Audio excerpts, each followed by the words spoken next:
In today's video, I'm going to teach you how to create a Microsoft account, specifically an Outlook account.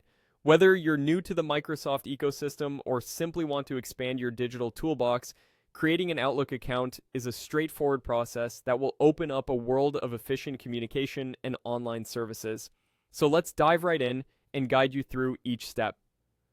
First, let's start by visiting the Microsoft Outlook website. You'll find yourself on the homepage.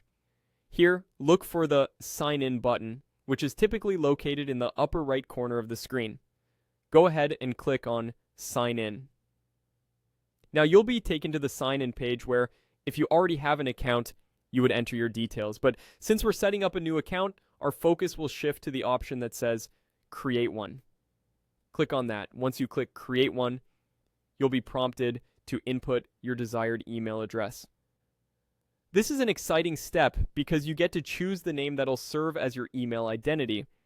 Make sure to think about it for a moment, selecting something professional if it's intended for work or personalized if it's for personal use. After deciding on and typing in your email address, click Next. The following page will ask you to create a password. Choose one that is strong and secure, combining uppercase letters, lowercase letters, numbers, and symbols if possible. This will help keep your account safe from unauthorized access.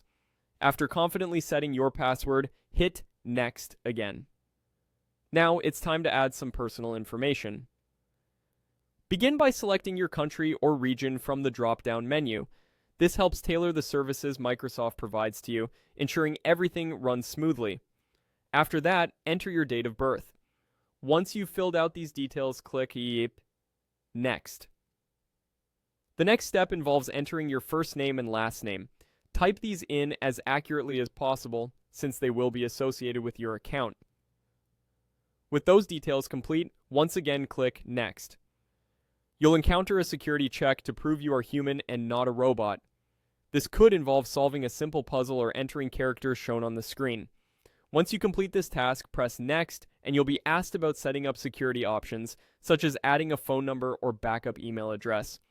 These provide an extra layer of protection and can be helpful should you ever forget your password. Although this step can be skipped, I recommend considering it for the added security benefit it provides. Congratulations! You now have your very own Microsoft Outlook account. You can start exploring Outlook's features, manage your emails, schedule your tasks, and so much more. You're all set for a seamless experience across Microsoft's range of services. Thank you for watching, and happy emailing!